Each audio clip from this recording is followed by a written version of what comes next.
Well, here we are. Thank you so much for joining us here on Around Town. My name is Heather Lee, and we are very, very blessed today to have someone of a local celebrity. She's a really big deal, believe it or not. Yes, yes, yes. And this is the one and only Anna McAdams, straight out of Parker County today. So, this is, they call Maycember, as you probably well know. You've got the awards banquets. You've got the grades, you've got the finals, you've got the things, and then you just kind of slipped in, going to the White House and signing new legislation. So that's where we are in that. Yeah, so do you consider yourself like the inspiration for the Take It Down Act, or? Well, Senator Cruz has said that if I had not reached out, there wouldn't be this bill. So I guess I could say that makes me sound really something, but it's true. It just was a mom trying to help her kid. I know. So for anyone that's not familiar with it, your daughter, the beautiful, fabulous Elliston Berry, who is just, oh my gosh, these young ladies. I mean, and you. Up too fast. I know, but part of the reason she's so phenomenal is because she has a mom that she can model after, my Lanta. But she's really become a spokesperson for this digital age that, I know we're only 27 and a half, but it's hard to keep up. It's hard to keep up. And unfortunately, you learned this the hard way. You want to tell us a little bit about how this all came about? So I try to live my life being proactive and not reactive. But when this happened to my daughter, you never could have seen this coming. So in October of 2023, she was 14, just started high school. We'd had prom, we had all the things, not prom, homecoming, and she was playing volleyball and just trying to be a freshman, getting to know everybody at the high school. It's hard enough in life, for crying out loud. Yeah, most definitely. And, Alito's 2,400 students. So, big campus, we've got a lot going on. And so we woke up that Monday morning to her friends just blowing up her phone saying, you need to know what's going around the school, you need to see this. And so it was, her friend was also a victim and had sent her the original picture off of Instagram, and then what this kid had done digitally with an AI tool to strip her clothes off and nude. So these pictures of her and her friend and another friend were starting out and going around. And so from there, it was like she came into my room crying, Mom, I don't know what to do with this. I know it's not me, but it is me. And what do we do? And, me and my husband were just shocked. Speechless. Literally speechless. Yeah.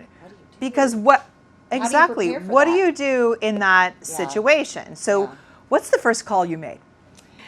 Well, the first thing I did was, Elliston had to go to school because she's in volleyball first period. You have to be there to play in the games. So I was like, babe, I'm going to drop you off. I'm going straight to the office.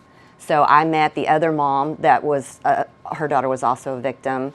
And we just went to the front office and was like, this is what's happening to our kids. Mm-hmm. And we're pretty sure it's a student at Alito. Just based on the account on Snapchat, it had Alito in the name. Mm-hmm. And so, and at first they just kind of blew us off. They were like, oh, you're overreacting. We're not sure that he did this on school time. So, I don't know that we really can catch him. We don't know who he is. And so, we kind of left that meeting going, wait, there's got to be more here. Yeah. You've got to do something about this. Someone has to do something. Yeah. So we went we talked for a second, me and the other mom, and then we're like, we want the police brought in on this. Yes. So they came in, we kind of did our reporting. Again, they were like, we don't know really how to catch this kid. We don't really know. And so they kind of set on it. So go home. That night, the kid decides to get 6 more of her friends involved in this. So more pictures, more nudes. And the app he used was just to strip your clothes off. So when somebody tries to come back and go, oh, it's not really them, it's just their face on an image, or, it's just, no. This was them, and that app was meant to strip your clothes off. And the young man responsible is a minor. Well, we didn't know that at the time. We assumed he had made multiple Snapchat accounts, and then and was sending these out. But in all the accounts, it had Alito something in it. Of course, It was not I can't say the name of the accounts because they're not very nice, but he just kept making more accounts and then making more pictures and then sending them out. So by Tuesday of that week, we're back in the office. We're going, okay, now we've got 9 parents in there and going, you've got to do something now. You have to do something about this. And of course, I think we were kind of bombarding them, but they just were really, because there wasn't nothing in the Student Code of Conduct. There's no laws necessarily at that time about AI, and then what could it do? And then on top of that, the kid decided, as he's sending these out to their friends, to anybody at Aledo, these kids go on there and they're like, why are you doing this? You know, why are you doing this to the girls? This is awful. You need to stop. Good and for so, them. and then the kid goes, well, I want to go out with a bang. I want to ruin the girls. So now we have not only these nudes going around, but we also have a threat of life, you know? And so we, of course, I'm calling, talk to the sheriff, talk to the police there. I'm like, I'm not sending my daughter to school. I'm not going to do that. And he's like, oh, it'll be fine. She's fine. I go, no. We don't know in today's time whether or not he's going to come to school with a bomb, with a gun. You know, we have no idea. You know, so we pull all of our girls out, you know, and we're trying to, you know, tell the school, you know, we don't know what to do here. And they didn't either. So it was just a kind of a whirlwind of we don't know. So unfortunately, that Wednesday of that week, they had to take their PSAT. And so the girls were scared to death to come to school, ashamed. You know, Ellison's like, Mom, I feel so much shame and I just want to hide. I know, and they didn't you know, do anything. And they didn't do it. Yeah, they didn't do anything they didn't do anything to make the pictures and send all this out, and nobody kind of knows what to do with it. So we finally got the school to agree to let them take the PSAT in a different room away from the population of the school. And then after it was over, we pulled them out and took them home again. So we stayed out of school till that Friday, which we had to go to school because we had to play in the volleyball game. You know, so the girls were just like, okay, we'll go. Some of them were cheerleaders, so they were like, we've got to go because of the game. So we went to school. Second period, the school goes into lockdown. And they're calling me. They're calling, going, Mom, he's here. Whoever this is on the campus. I mean, scared to death. And so, but out of that, what happened was he went onto the school Wi-Fi and started sending out nudes from school. So at that point, IT was able to catch him. Thank heavens. So we caught him. They caught him. Yes. We didn't know who it was still. So, so now it's a felony and it's a federal law to do this. I mean, to anyone, particularly you know, minors. At that time, when they caught him, what happened? Well, at that time, because he was a minor, they were like, we've got him, but we can't tell you who it is. And then, you know, we're like, well, what are you going to do with that? Well, we're not sure. So we called the police, Aledo Police, and they were like, we're going to have to send it on to the sheriff's office. So they sent it on to Parker County Sheriff. And she, you know, they knew who it was. We got an investigator, and we just kept pushing it. But she was like, I don't know what to charge him with. I'm like, pornography? Yeah, something. Is something, you know? And they were at a loss as well. So in the end, they ended up charging him with a Class A misdemeanor for bullying, for sending out, what did they say it was? Information that was of a minor that was not on consent or something like that. It was very minimal as far as what they could do. And they apologized. They were like, you know, we just don't have any laws. We don't know what to do with that. So we're going to charge him with all we can, and with him being a minor, but, you know, I don't know what's going to happen, you know. So we weren't allowed to know who it was. So, and they wouldn't tell us what was happening to him. So the girls were like, we don't want to go to school. We're scared to death, you know. Yeah, I mean, this is a dangerous individual for crying out loud. But they didn't want to, from the fact that he had like said, I want to go out with a bang, I want to ruin the girls, they just like were like, well, they didn't even want to talk about that part. So we're like, how can you not? I mean, besides the nudes, that's terrible in itself, but then you're not going to take it serious. Threats, yeah. And did the girls know him, or was he? Well, what we did that week is we kind of went through and was like, okay, who could it be? You know, who is this? You know, and so we kind of made a list that we sent to the school before he had been caught, and so these kids were being kind of watched. So the IT was kind of watching these kids' accounts. So that's how they ended up in the end, because he went on school Wi-Fi. Had he not done that, I mean, I don't know that we ever would have caught him. He could have just continued to do what he was doing. So we did do a warrant to Snapchat to try to get the information, but we were told at the beginning, don't think you're going to hear from them. We don't ever hear from them. So we were like, we just felt helpless. I mean, what do we do in this situation? These pictures are going around. We know they're on Snapchat. They're probably on Instagram. Well, and how do you undo? I mean, the genie's out of the bottle, right? So it's just out. So, we as parents were just like, what do we do? We were lost, and the school didn't know what to do. And, even though we were pushing, hey, please do something. In the end, they ended up putting him in school suspension. So they put him there, but they wouldn't tell us when he was coming back.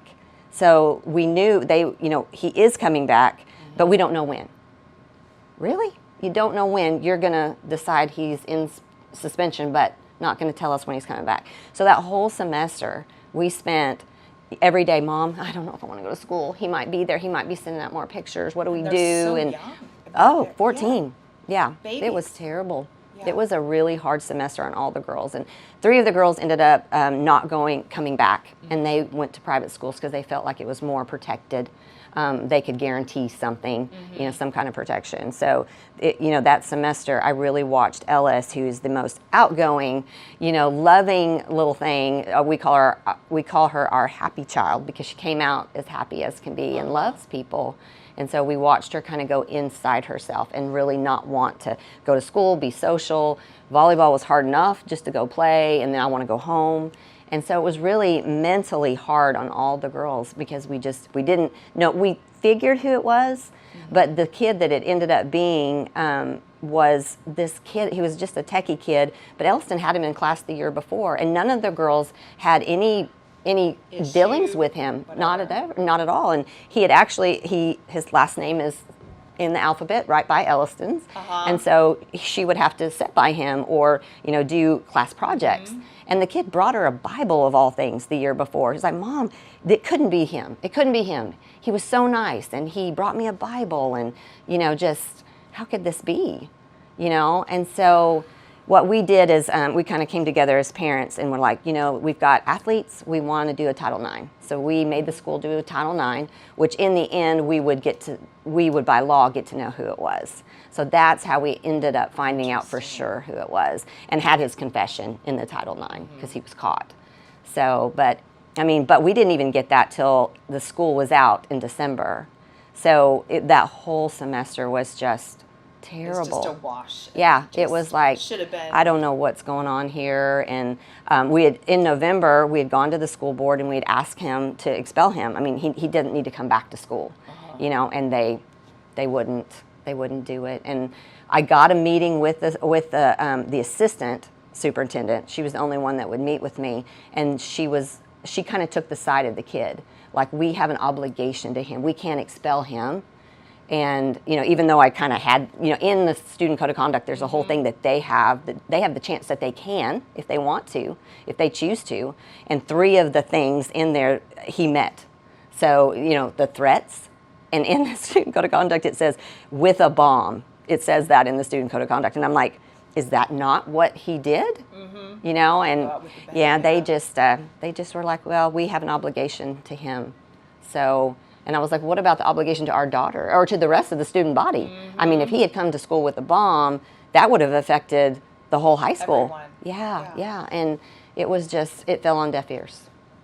So how did Ted Cruz hear about this? When did you get it? I mean, can you just, because we joke on the show all the time, like Heather calls the manager, because I am not, my dad used to have a saying, a certain something doesn't fly up. You know what I mean? So it all flies down. So you might as well just start at the top. And so did you just reach out or? Yeah, so it's kind of crazy. I mean, I feel like I've kind of lived by the squeaky wheel gets the attention, in that regard. So when I couldn't get anybody at the local level to listen, and even the sheriff was like, I'm just so sorry. We don't have any verbiage. We don't have any laws.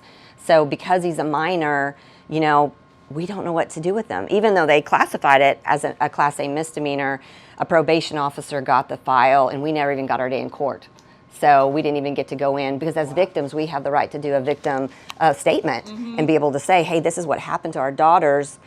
give him juvie or something, and just so, let out no, and yeah, were- this probation officer didn't even read the file, just took it and was like, we're just going to put him on probation and he'll have to do some community service work, Make but it go that's away. about it. Yeah, that was it. So again, just totally defeated in all of this.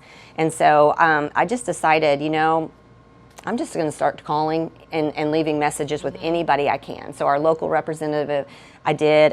Senator Phil King was the first one, and they actually called me, and they were like, you know what, we want to pass something here in Texas, but of course we don't meet till every 2 years. Yep. So, but in that meantime, let's let's get some verbiage, talk to people, and see what you need. So they kind of started it and started me thinking, we need something in law. We've got to get something in law. But again, in Texas, we had to wait till they met, which is now.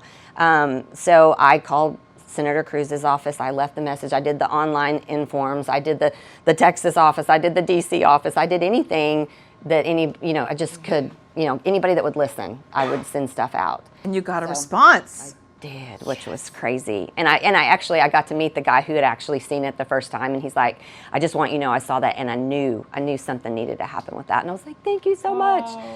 So they reached back out, and they were like, Senator Cruz had heard your story. He has 2 daughters, I think one a year older than Ellis and one a year younger. And he was like, we need to do something about this. He goes, my girls are on social media, and we need to protect them. I want to do something. So And it's how they communicate as children. Yes, I think completely. more as adults, especially not being raised in the social media phenomenon. But you ask a kid, my daughter, she will do phone calls, but it's pretty rare. Mine, no, not at all. And Ellison, actually, when this happened, she got off of all social media. She walked in my room. She goes, Mom, I'm completely off of it. About 2 or 3 days into it, she was like, Mom, I feel so isolated because I can't talk to any of my friends. They don't call, they don't email, they don't really text, even text. It's like, it's Snapchat. And I'm like, oh my gosh, it's a double-edged sword. Here's the very thing that did this, but yet you have to communicate through that, that vehicle. Yeah, and as parents, it's tough to keep up under the best of circumstances because you're always going to be a step behind, right? Yeah. Even with the vernacular that they use online. I follow one guy, and what means one thing one day can mean something different a different day, and what have you. But to a certain extent, just for example, you can't even you can't sell anything. There's no want ads. You have to be on some sort of social network. Yeah. And they need to learn this as well, and they need to learn it. Do it safely, and now we eventually have some boundaries in place. So Senator Cruz got on it, and this is a bipartisan bill. Yes, So Amy Klobuchar is on there as well. So that was kind of a little bit of a delay because he was like, we have to get both sides to support this. It's the only way that we're going to get it through. So he flew me to DC the first time, and I went and we just went from office to office to office telling the story of different senators, different representatives, just going, this happened, and this is what we want to do. Here's our bill. We need you to sign on to it. So we were able to get, I think in the end there was 7 and 7 that came together for that, if I'm not mistaken. And then they just started reaching out to different organizations trying to get them to support it as well.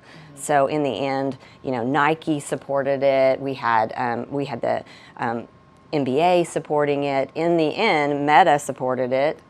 So they did such a great job at getting all kinds of support for the bill. So then to introduce the bill in the first press conference, they flew Ellison and I back out to do that.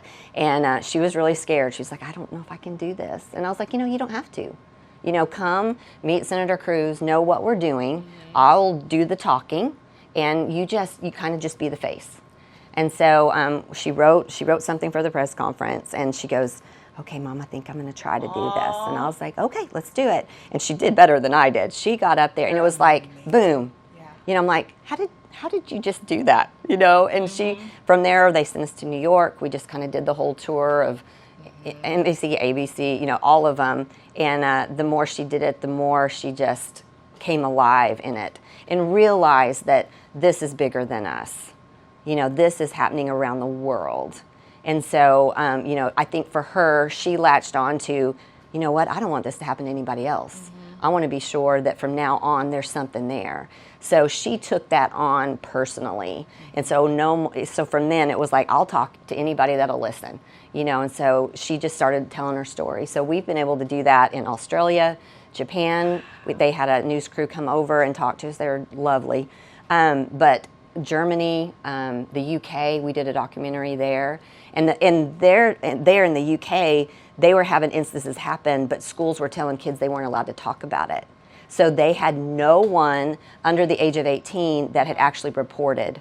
And so they felt like it was important for Elliston to tell her story, to go, hey, you have a voice there too. You don't have to just to the school, tell your parents, tell anybody that will listen. Well, and that, I mean, that was something I hadn't even thought of, because, you know, in certain countries around the world, I mean, this could, you know, young girls could die because of this. I mean, not only that, but even here in America, I mean, so many parents are not engaged, and so many parents are, you know, they don't want to fight the big things, and they've got, you know, 4 other kids, and they've got a mortgage payment, and they're holding on, you know, by the skin of their teeth, and oh my gosh. But I mean, I just think the fact that she came to you speaks volumes, because as children of the 80s, that wasn't always an option for a lot of us. I would not have told my mom at all. So yeah, so I was very thankful. She's a special little girl. So we felt very blessed that she did, because we do know of people that have reported to us that their child didn't and committed suicide because of it. You know, or the whole sextortion thing that's a new deal right now too, with the AI and young men, and they're really, that's a real target of men, of the boys. You know, they think it's just a girl thing, but this happens to both. Not. You know, I mean, so I did a lot of work with the American Foundation for Suicide Prevention, and that is, you know, the biggest risk group is teenage boys. So, you know, if you had one piece of advice to offer parents out there, what would that be? Talk about this. Talk about this issue, find out what it is, and really be aware and have that conversation with your child, because a lot of people have come to us and said, really, this is a thing? Like, so surprised, you know, and I'm like, no, you don't understand. RAIN, which is a rape hotline, which is a national organization, said that, like, in the last year, it's grown by 700%. Not just increased, you know, increased. I mean, that's... And now the technology is there, so you can't possibly get it back. I mean, and not only that, but I am not the least bit afraid to check my child's phone. Oh no. If for no other reason, and I'm sure that no one's babies are doing anything bad on there. But literally, letting your child on the internet is like letting them go in the middle of downtown New York City. It's what it is. So the power of one person, my goodness. Well, we don't believe in consequences. We believe in divine intervention. So we've really had favor that we never believed we would. So, you know, we tried to pass it. It passed the Senate. It just went through completely. And then it went to the House floor in December, and it was attached to another bigger bill, and so it didn't go through. And so we were disappointed at that point. But then it was the other administration as well. So we were like, you know what? We've got a new administration coming in. We're behind it, and we believe something good's going to happen with that. So we went into the new year, new administration. At inauguration, Senator Klobuchar was in charge of the inauguration. And so she got to be there with the First Lady. And so she shared our story with her. And she was like, I want to meet this girl. I want to know what this is. So in her first term, she did an initiative called Be Best, and she really did not get the recognition that she should have in their first term in office. But it was all about kids. I mean, it was all about protection, whether it be in the school, churches, at home. It was about protecting our kids. And so she was like, this falls right in line with where we're going. So I want to get behind this bill. So they flew us out, and she did a round table with press, and Elliston got to sit by her, and she got to tell her story, and it was lovely. And Senator Cruz got to speak, and the whole kind of panel was there talking about how important this bill is. So again, it went through the Senate with flying colors, and then she really got behind it to push it to the House. So we did a lot of press with that, just getting the story out there. Then it went to the House, and it passed the House. So Well, congratulations. Thank you. Yeah. Thank So you. tell us something about Melania that the average person wouldn't know.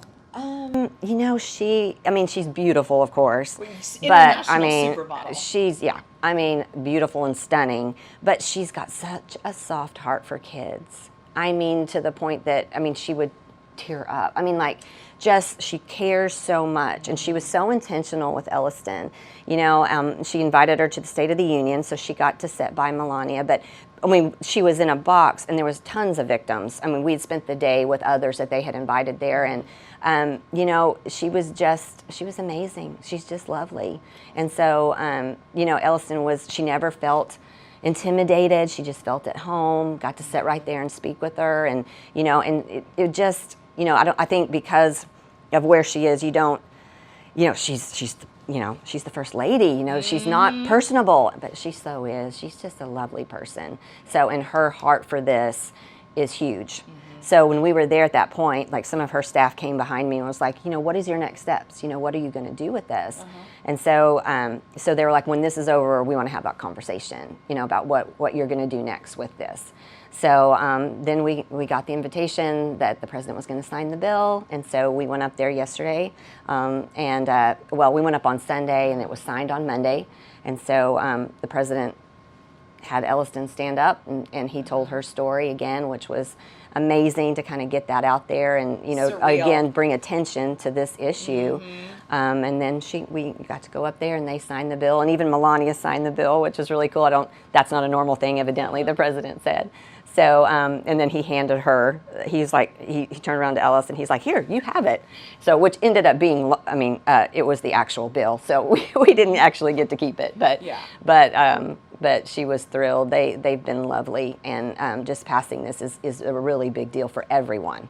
Because it could happen to you and me. It could happen to anyone to do this. Seems, yeah. Well, and it's, my daughter is going into 8th grade, which I can't even really believe that. But then I'm thinking, okay, so she's 13, so then in a year she's going to be 14, and holy, and they're babies. Yeah.